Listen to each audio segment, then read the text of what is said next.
Hindi uso dito ang 12 days of Christmas, kundi 15 days of Christmas. Wow! Kasi eksaktong Pasko na in 15 days. Oh, grabe!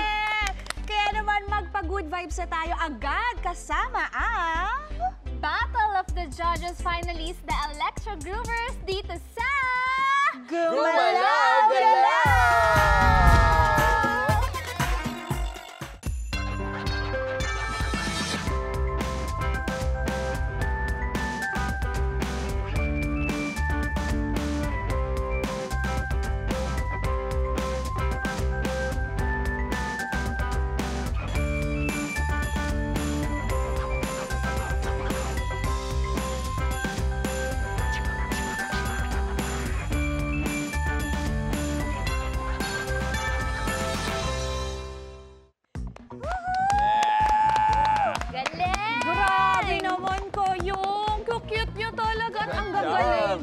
Good job. Wow. Galing. Okay. I-Believers, mamaya, more of the Electro Groovers and more science. At dahil parating na ang Pasko, kaya pasaya ng pasaya ang experiments dito sa I Believe!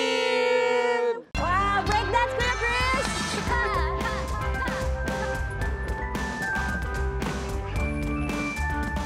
Musical instrument na Scottish mula sa ordinaryong guantes. Teachers show their other side at sa Believables, nakiride. Bote noon, pwede bang gawing instrumento ngayon? Mula ng totoong hugis ng mga Christmas cookies. All these and more, dito lang masasaksihan sa I Believe. Because I believe that science is everywhere. Para sa Believables, dumayo pa sina Jamir Zaparte and Kim De Leon sa isang school para maghanap ng mga teachers na lalaban sa paandar nilang challenge. O Kim, Jamir, saan na kayo? What's up sa inyo mga I-Believers? Nandito tayo ngayon sa Nuestra Señora de Guia Academy sa may Valenzuela City para na naman sa isang Believables Challenge. At para maiba naman, mga teachers ang maglalaro ngayon. Ay nako, in my corner, we have Teacher Vincent and Teacher Eileen. Let's At go! sila ang Team Vinlin. Yes, sir. And on the left corner, we have Teacher MJ and Teacher Joanne. Sila naman ang Team MJO. Woo! Let's go! Hello to our beloved teachers. Excited na kami dahil bihira lang ito na ang mga guro ang magpa-participate. And for today, ang lalaroin nyo ay ang Dragon Ball Laglagan Challenge. Sa ibaba, may bolang nakapatong sa platform na nakakabit sa string. Hawak ng magka-team na teachers ang magkabilang dulo ng PC. Yun ang hihilahin nila para umangat yung platform. Pero ingat, para hindi malaglag yung bola. Hila-hila lang hanggang ma-shoot yung bola sa bibig ng dragon. Yung pares na magagawa yun ng mas mabilis ang mananalo. Team Vinlin, Teachers Vincent and Eileen, get ready! Good luck sa inyo, ma'am, sir, sa inyong Believables Dragon Ball Laglagan Challenge! Go! Ayan na. So mga I-Believers, kanina tinry namin siya ni Kim and nakita talaga namin na medyo challenging talaga yung gagawin natin ngayon. Yung Believables Challenge natin. Coordination. Yes. Pinaka-challenge po sa game na to is yung pagbalansi po ng bola. Kailangan po maintain lang po natin yung balance kasi pag napasobra po yung baba o kaya yung taas, maaari po siyang mahulog. Ang naging diskarte po namin is communication with my teammate. Kasi po, pag wala kayong communication, meron po pwede po magkaroon ng misbalance or misunderstanding throughout the game po. Uy! Oops! Masyadong mataas ata ang ginawa nila at masyadong mapuwersa. So matindi yung communication namin sa isa't isa. Wherein, kaya namin mag-usap kahit gamit lang yung mga mata namin. So meron ng meaning yung mga tingin namin. Sa curve po ng mismong dragon, kasi diba pagka-balance po kasi natin, pag isang diretso po nating pag-akyat, isang diretso or vertical lang po yung pag-akyat ng bola. Pero pag yung dragon po kasi is more on curve, kailangan nyo pa po siyang i-curve yung horizontal line. So kailangan doon is balance po ng up and down. So doon po kami pinaka-nahirapan. Tsaka mga I-Believers, nakita nyo naman ito na. Nasa ulo na! Ayan! Uy! Uy, na-recover. Ang galing. Tip na bibigay namin sa kanila is galingan pa nila. And of course, kailangan nilang mag-push up through the eyes. Kaya na, mga I-believers, nararamdaman na namin. Papasok pataas. Yeah, Yun! yun! Yun! Let's go! At ngayon naman, ang Team MJO ang maglalaro ng Believable's Dragon Ball Laglagan Challenge! Go! Ayan na, mga I-believers, sa tingin mo, sino talaga ang pinakamabilis na makakagawa ng challenge natin ngayon? Medyo maraming laglag yung unang team kanina. Pero ngayon, Titignan natin. Susubaybay natin yan. kanina yung isang team mabilis sila sa bandang baba. Medyo nahirapan lang po siguro dun sa mga curve na ng Dragons. No? Pagdating po sa curve, medyo komplikado po or critical po yung situation ng bola. So, kailangan po na talagang maging maingat talaga tayo as well as, yun nga po, coordination with our partner. Ayan, so, ayan na po. Mas naging eager pa ako na makalagpas po sa mga curve po ng dragon natin. Kasi gusto talaga namin ni Sir MJ na makashoot po kami ng bola po dun sa bunganga ng dragon. Ayan, grabe. Ito na nga nangyayari. Lapit na sila sa may... Uy, grabe, lumusot yun. Yes po, syempre naman, no, mas pulido yung strategy namin. Kami na to wala nang tatalo dito. Konting-konti na ma-achieve na nila ang bungangan ng dragon. Malapit na talaga sila. Oh my gulay! Oh my dragon! Oh my dragon! Oh my dragon! Yun! Oh! Nakita nyo yun, mga I-believers? Finally! Parang Kim, malakas ang loob ko na mananalo yung team ko eh. Pero tignan pa rin natin Tingnan ang natin, final tingnan time. natin. Okay, ang official time po ng Team Vinlin ay 5 minutes and 34 seconds. Pwede na. Parang Kim, pwede ano na. masabi mo? Pwede na. At syempre, hindi naman papahuli ang Team MJO. Ang nakuhang time, ang official time ng Team MJO ay 5 minutes and 47 seconds!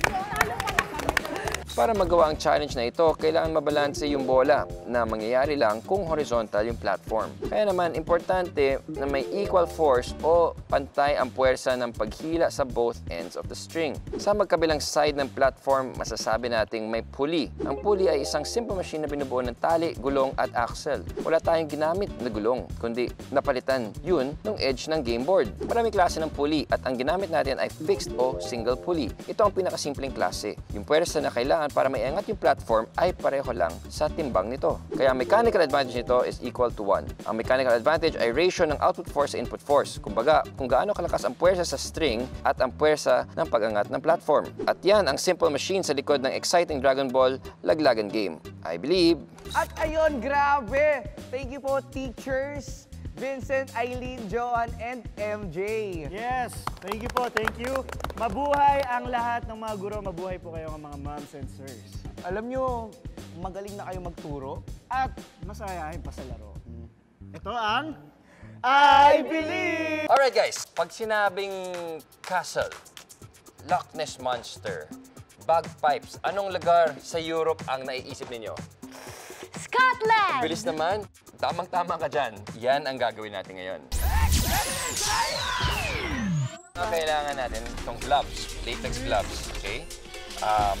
Meron tayong balloon sticks, rubber band, cutter, gunting, and tape, okay? So, importante ay meron tayong 4 na short sticks from the balloon.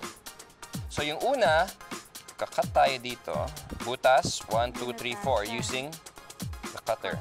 Ingat lang tayo mga ka-I-believers. Tama, thank you. Parehong may hiwa dito sa baba, may konting opening, pero ito, walang mga bilog, butas. walang mga butas. Okay? Third stick naman ay props lang. Ginawa natin pink. Wala tayong gagawin dyan. Okay? Wala tayong bubutasin.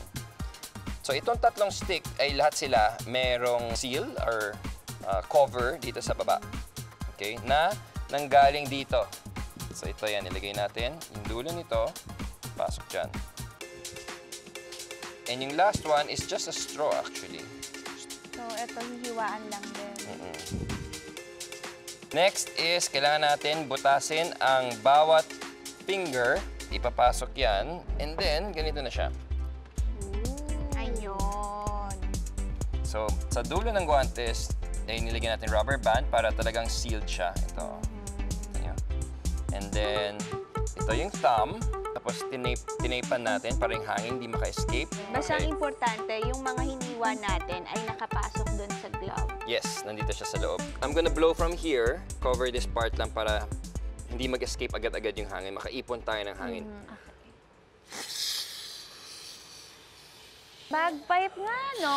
Galing. Pwede pang New Year to, di ba? Para sa mga bata.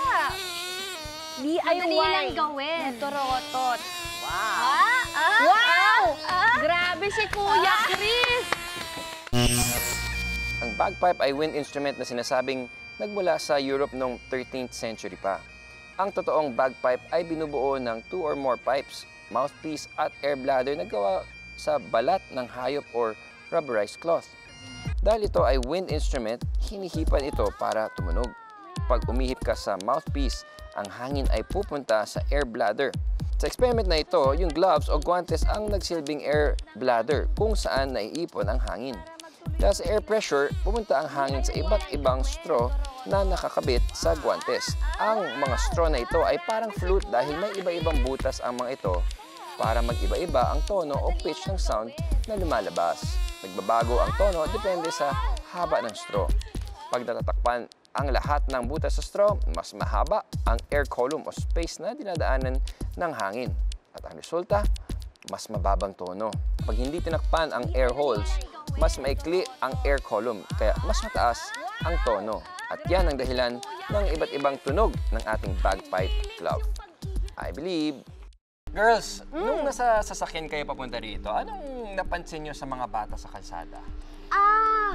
May mga nangangaroling. Ang saya, di ba? Mag-caroling, no? Super. Ba't hindi kaya gumawa tayo ng percussion instruments na pwedeng pang-caroling, such as maracas? Ang mga kailangan natin, napakasimple lang, guys, okay? So, kailangan natin malinis na basyo or empty plastic bottles. May mga beads tayo dito, may mga jeweled buttons, and then may mga used na rolyo ng toilet paper and tape, okay? So, very simple. Oh, girls, kayo na. Pili na kayo ng gusto nyo ilagay sa inyong maracas. Thank you, Kuya Chris. Yan, Button tapos... sa'yo. Hi, believers. Bago natin lagyan ng tape, itong toilet paper roll, glugan muna sa baba dito. Ayan. Okay. Ayan. Ito na. So, ganito ang kalalabasan niya. Ayun! Diba? So, Nagkaroon tayo ng mas mahabang handle. mahaba, tsaka very Colorful and decorative. Diba? Sige, go! Jingle bells, jingle bells, jingle Ito. all the way. 5 pesos, 5 pesos. Wala ka naman Thank you. Ang mabait niyo po. Thank you. Ang maracas ay halimbawa ng percussion instrument na idiophone.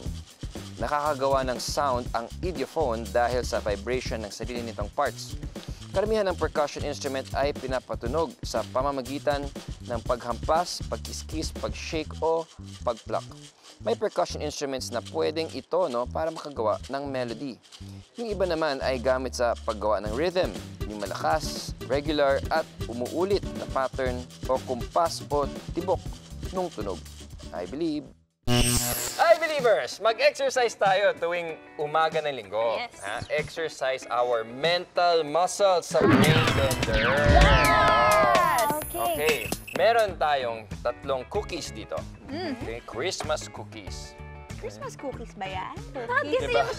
Kasi yan ay distorted version ng mga shapes na nakikita natin tuwing Christmas season. Clue na yan. Christmas-related ang mga yan. Okay, huhulaan nyo ngayon kung anong shape talaga ang mga yan. Okay? Pareho kayo, meron kayong own paper and pen. So, make your guess kung ano sa tingin yung shape or object itong 1, 2, and 3. No? Cover your papers. Is it a candy cane? Is it a Santa Claus? Is it a Christmas ball? So, we have, out of the 3, sagot ni Ate Shaira, ito, Christmas sock daw ang una. Okay. Okay? Santa sleigh and Christmas tree. Kay Zonia, sapatos, ito, UFO at Christmas tree. Alamin natin. Okay. Ito ang makakapagbigay sa atin ng tamang sagot. What? Ano po yan? Cylindrical shaped thermos. So una, tatapat natin siya. Tama! What do you see? Christmas socks! Sapatos ba yan? Medyas!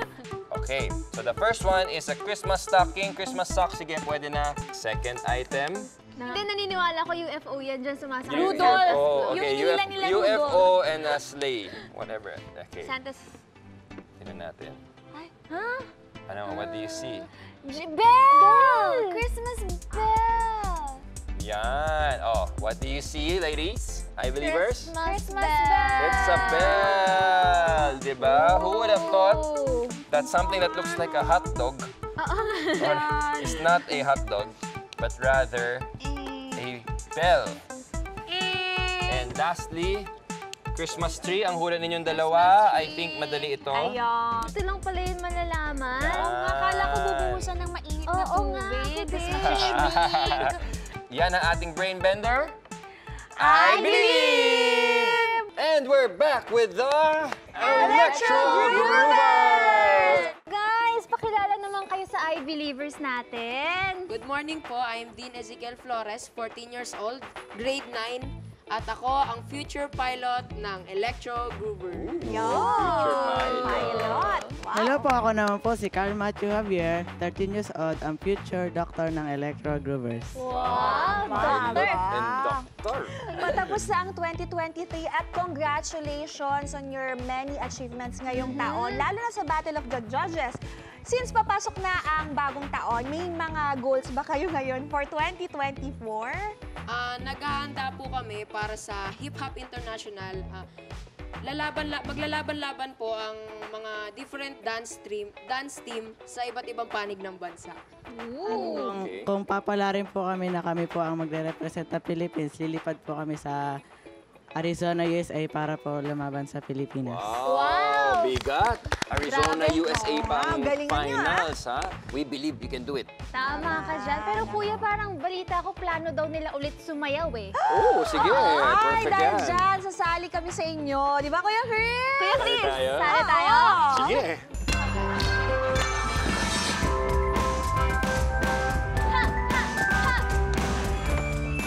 Thank you so much, Electro Groovers. Grabe yung energy na dala nyo dito. Linggo-linggo. Thank you so much, kids. Ha? Thank you. Sana nag-enjoy kayo. And I'm sure marami kayong napatuwa, nanonood ng mga I-Believers. And marami rin kayong na-inspire na maging dancers tulad ninyo. We hope to see you next week. Dito lang sa pinakamasayang Sunday morning tambayan. Ito ang I Believe!